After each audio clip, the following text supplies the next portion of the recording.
God our Father, who is our Creator, God Almighty, rules over all, reigns over all. Jesus, the Messiah, our Savior. And the Holy Spirit, the same Spirit of all that moves among us today, through us, in and around us. Together, this God is the one God we sing for, the one God we lift our voices for. Our Father, Jesus, and the Holy Spirit, receive our praise and Father.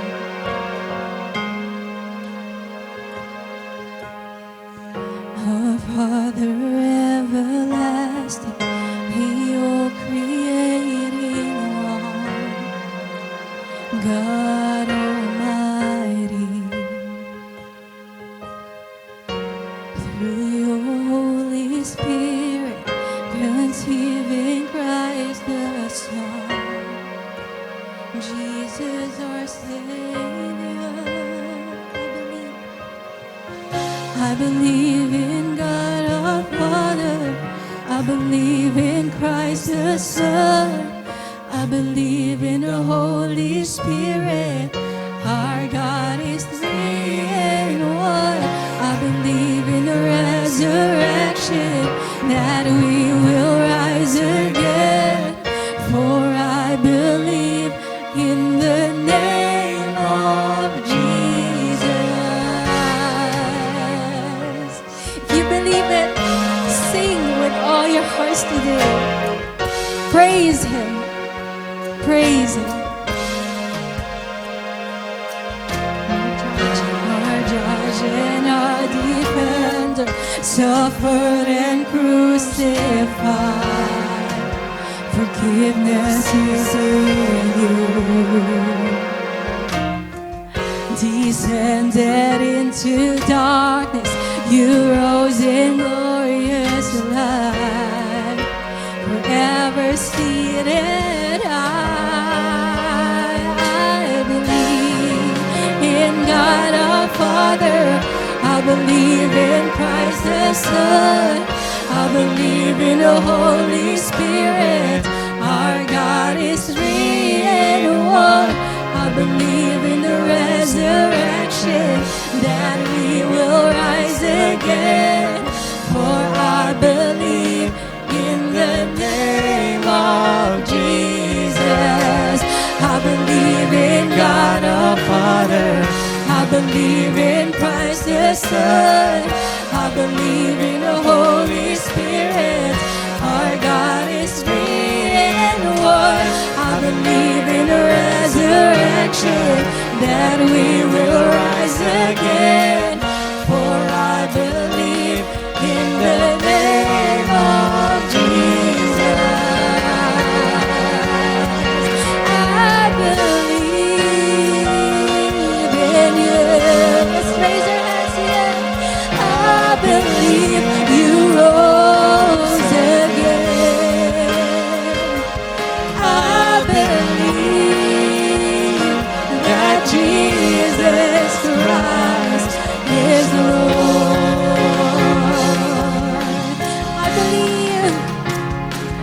I believe in you. Yes, I believe you rose again. I believe that Jesus Christ is Lord. Once more, I believe. I believe in you, Lord. I believe you rose again. Yes, I believe that Jesus Christ is Lord.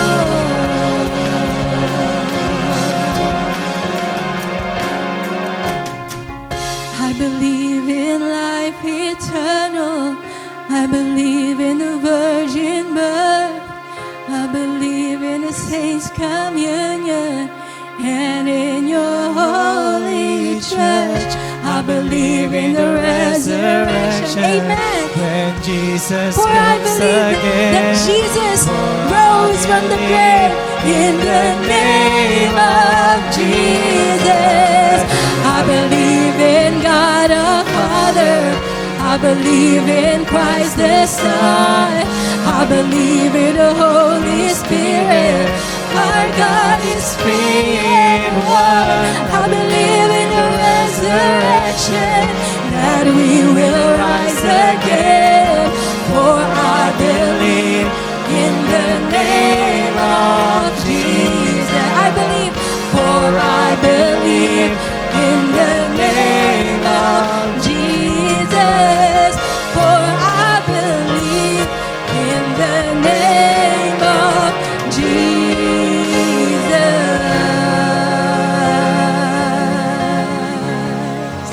Hallelujah, the sweet, sweet name of Jesus.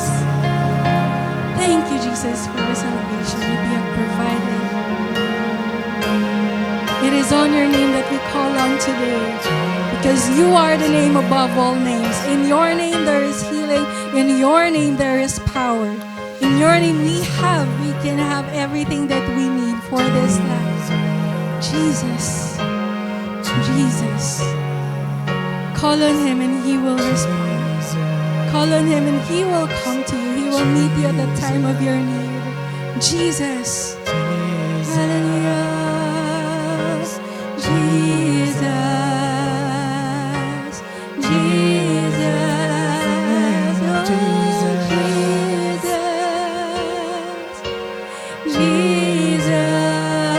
Jesus. Jesus. Oh, the name of Jesus, Jesus, Jesus, Jesus, Jesus, Jesus, Jesus, who walks on the waters, who speaks to the sea, who stands in the fire beside me. He roars like a lion, he bled as a lamb. He carries my healing in his hands. Jesus walks on the waters, who speaks to the sea, who stands in the fire beside me. He roars like a lion, he bled as a lamb. He carries my healing in his hands. Jesus, oh Jesus, Savior, He can move the mountains. My God is mighty to save. Yes, He is. He is mighty to save. Hallelujah. Forever, author of salvation. He rose and conquered the grave. Jesus conquered the grave. Savior, He can move the mountains. My God is mighty to save. Yes, He is mighty to save. Forever, author of salvation. He rose and conquered the grave. Jesus conquered the grave. Shine your light and let the whole world see. We're singing for the glory of the risen King. Jesus, shine your light and let the whole world see. We're singing for the glory of the risen King. Savior, He can move the mountains. My God is, oh, He is mighty.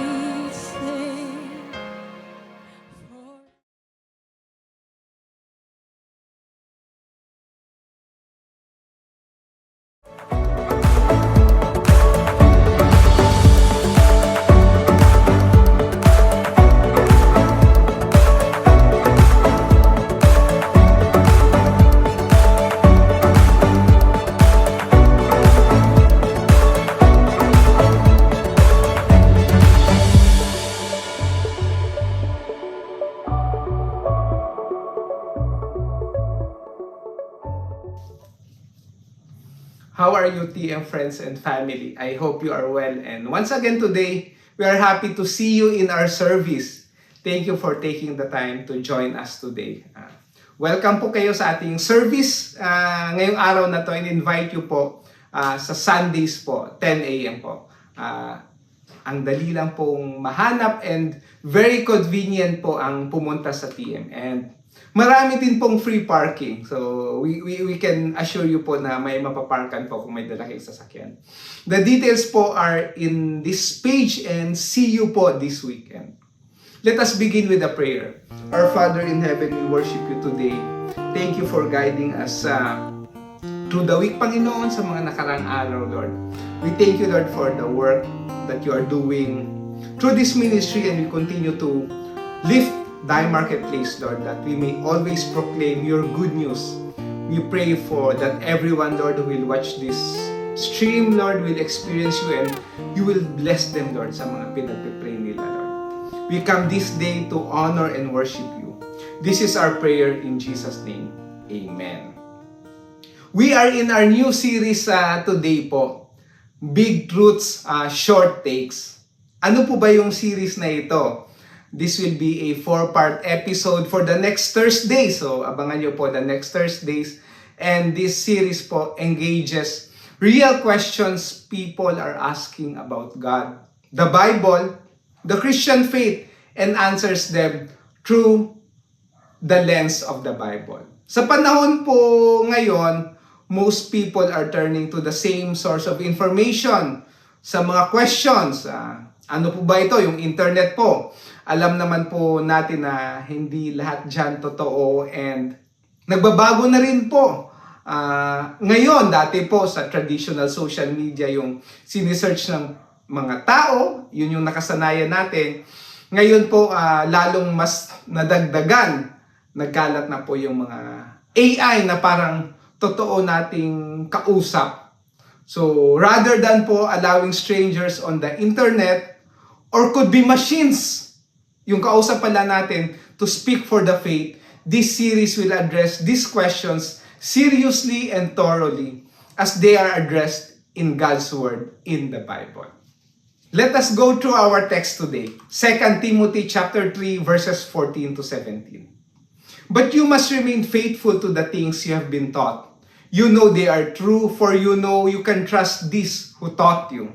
You have been taught the Holy Scriptures from childhood, and they have given you the wisdom to receive the salvation that comes by trusting in Christ Jesus. All Scripture is inspired by God and is useful to teach what is true and to make us realize what is wrong in our lives. It corrects us when we are wrong and teaches us to do what is right. God uses it to prepare and equip His people to do every good work. Matanong ko lang po, bakit ba tayo andito ngayon? Nagla-livestream sa social media platform. Ito, sa YouTube. Kasi naniniwala tayo na meron namang naidudulot na mabuti ito. Bakit nga ba tayo nag-work? Or anumang productive racket meron kayo? Kasi alam natin na ito ay paraan para tayo ay mabuhay ng maayos. Sa biyahe natin sa araw-araw, nag-drive ka man, or nag-grab, nag-jeep, nagbabas, nagta-tricycle, meron tayong sinusunod na traffic lights, pedestrian lanes, at iba pang mga batas sa daan. Naniniwala tayo na makabubuti sa atin yan. At alam po nating lahat ang meaning ng green, yellow, at red. At kahit papano naman po is reliable yung traffic lights. Kapag nag-green po is nag-go po tayong lahat.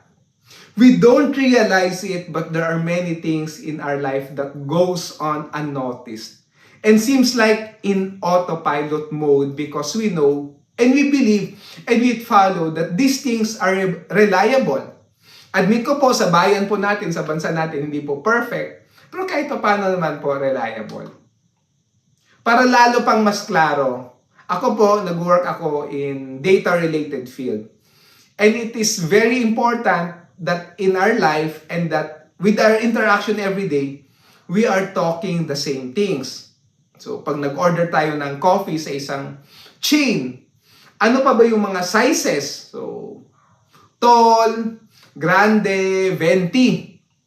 marami sa atin alam anong ibig sabihin nun. Naintindihan natin that if we want the largest cup, we will go for venti. If we trust those things because we know they are reliable, all the more po sa ating faith, or sa ibang term nila, sa belief system. For those watching today, whether you consider yourself Christian or hindi, let me share this point. We believe that the Bible is the Word of God and is reliable as basis of the Christian faith. If you are still seeking and hinahanap mo yung meaning ng buhay, allow Jesus to move and work in your life and see and experience Him for yourself. As a starting point of a life following Jesus, it is the Bible that you can turn into, wala na pong iba. Is the Bible really reliable? That is the main question and the main point today. And I will say this again. And if you will be here sa sharing na to, tatapusin nyo po, maraming beses ko po itong sasabihin today. The Bible is the Word of God and reliable basis of the Christian faith. How do we define the phrase reliability of Scripture? The first thing to note when answering this question is that the Bible itself claims divine origin. Our text today mentions in verse 16, all Scripture. It refers to the truth that every part of Scripture is breathed by God. Ano pong ibig sabihin nito? This simply means that it's written by many different human hands. The entirety of the Bible was inspired by a singular source. Kahit iba-iba po nagsulat nito, ang inspiration po nito iisa lang. And sino po ito? God Himself. In 2 Peter 1, we read, above all, you must realize that no prophecy in Scripture ever came from the prophet's own understanding or from human initiative. No, those prophets were moved by the Holy Spirit and they spoke from God. The Bible is reliable.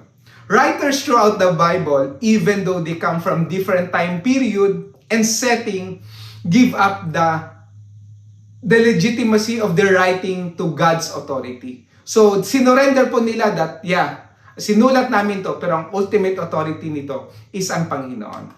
Rather than their own, the unity of message in the Bible gives the idea of a single point of origin beyond that of human factors. The Bible is reliable.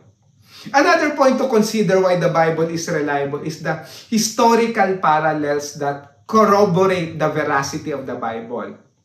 Keyword po dito is corroborate. And ngayon po sa bayan natin, meron na naman tayong political issue. And most probably po, lagi nating maririnig yung corroborate. Ano po bang ibig sabihin nito? Ibig sabihin nito is that the information to support the claim of another.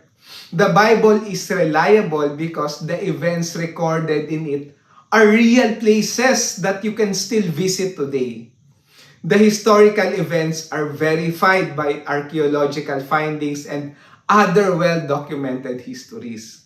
If meron pong opportunity sa inyo po, sa atin po, in the future, it would be enriching po na makapunta tayo sa mga lugar na ito. Makita natin saan naglakad si Paul sa kanyang mga journey and makakita natin yung mga lugar saan namuhay ang ating Panginoon.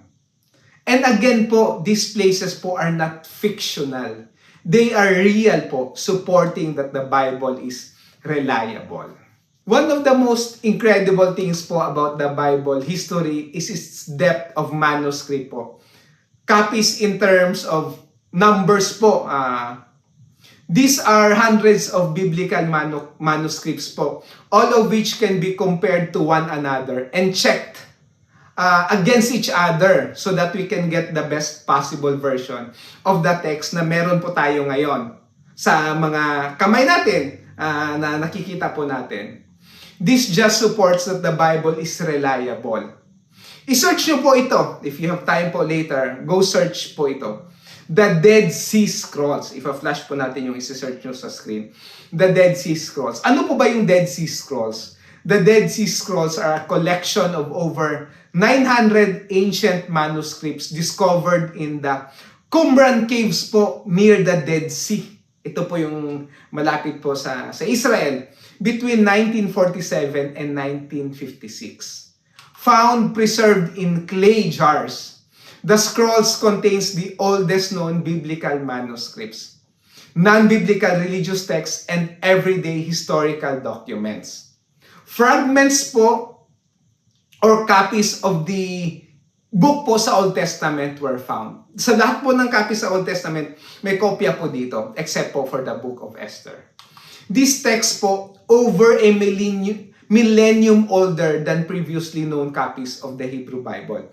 Imagine nyo po, at least 1,000 years old po, or more pa po, yung text na ito na kopya ng Old Testament. Verified, checked, and reviewed by experts. Wala po sigurong ibang text, religious, or books that have similar credentials as the Bible. The Bible is reliable because of the authority coming from divine origin. Historical grounding that is validated repeatedly through comparison to other histories and archaeological findings. And finally po, the cohesive and unified message through hundreds of years of Judeo-Christian faith. All of these po work together to argue a strong case that the Bible is reliable. Establishing that the Bible is reliable is important. Equally important po is its message for us today. Sa atin po na nakikinig ngayon, sa lahat po sa atin na madadaanan po ng stream na ito. In our text today, we read that all scripture is inspired by God and is useful to teach us what is true and to make us realize what is wrong in our lives. It corrects us when we are wrong and teaches us to do what is right. God uses it to prepare and equip His people to do every good work. All scripture is inspired by God. Paul is saying to Timothy, continue in these things because the Bible comes from God and not man. It is a God-inspired book, breathed out from God Himself. It is all inspired and all profitable since it comes from a perfect God. It is perfect and without error in its original copies. And what we have before us are extraordinarily good copies of what was originally written. Useful to teach us, telling us what is true about God, man, the world we live in, and the world to come. Marami pong nagtuturo ngayon sa lahat ng bagay sa buhay. And kahit po sa Christian faith, daming social media influencers both dito sa bayan natin at sa ibang bansa. Subalit ang Biblia lamang po ang malinaw na may turo tungkol sa ating Diyos, sa buhay ng tao at sa kinabukasan. You might feel discouraged at times, but God in His Word gives us hope for the future. The Bible po is useful to point then what is wrong in our lives and corrects us. The Bible comes with the authority to rebuke us and corrects us. We are all under the authority of God's Word. And when the Bible exposes our doctrine or our belief po natin or our conduct as wrong, we are wrong. Wala na pong second guess doon. Wala na pong aapila. There are people po, groups and teachings that will try to twist po and bend the meaning of the text in the Bible, but the Word of God clearly shows us what is right and wrong. The Bible also teaches us to do po what is right. The Bible tells us how to live in true righteousness. This all po means something very simple. We can understand the Bible. If the Bible could not be understood, there would be nothing useful about it.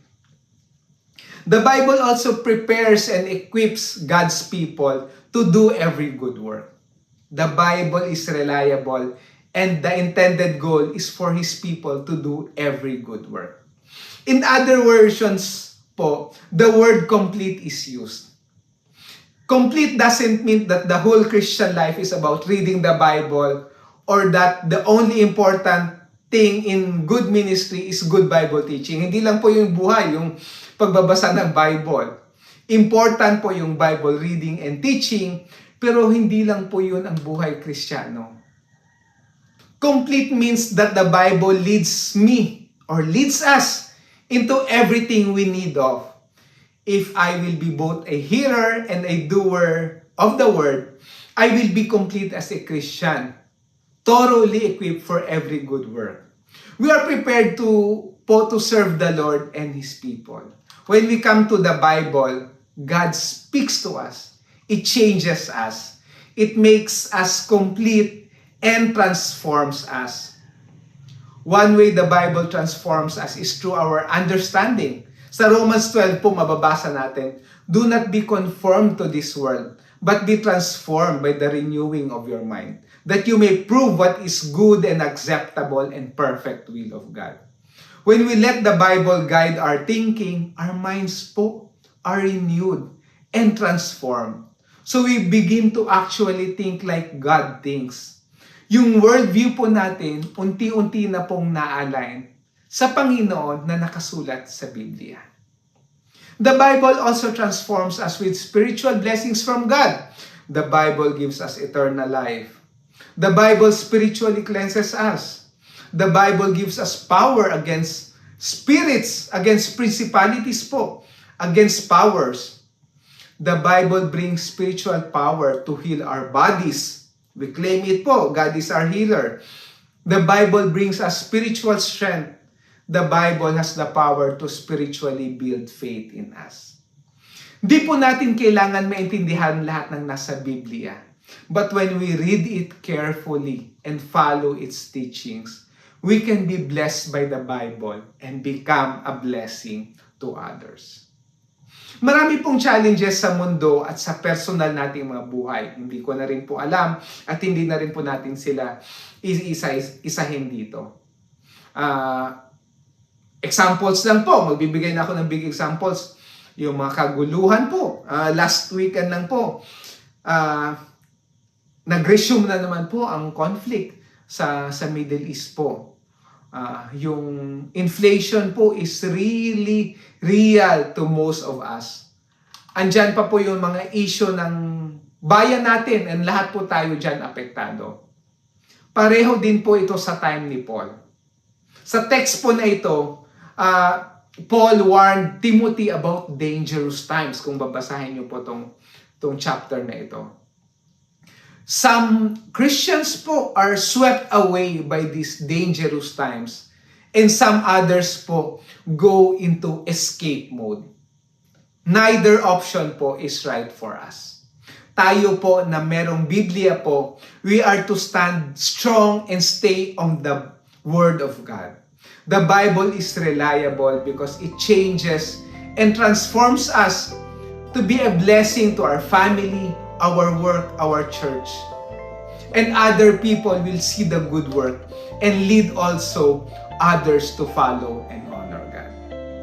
As we close po today, I encourage you po, pick your Bible and if gusto niyo po ng copy, message po niyo po kami dito sa TM and we will do our best po to send you po a copy.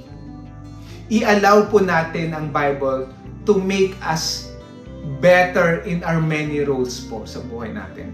Ano man pa tayo, we will be better friend, better husband, better wife, better parents po, better children, better co-worker po, better po na kapatid sa Panginoon, at better po na tagasunod ng Panginoon. The Bible po changes us and it really transforms us. The Lord bless you and keep you po today. See you po next time dito sa Die Market.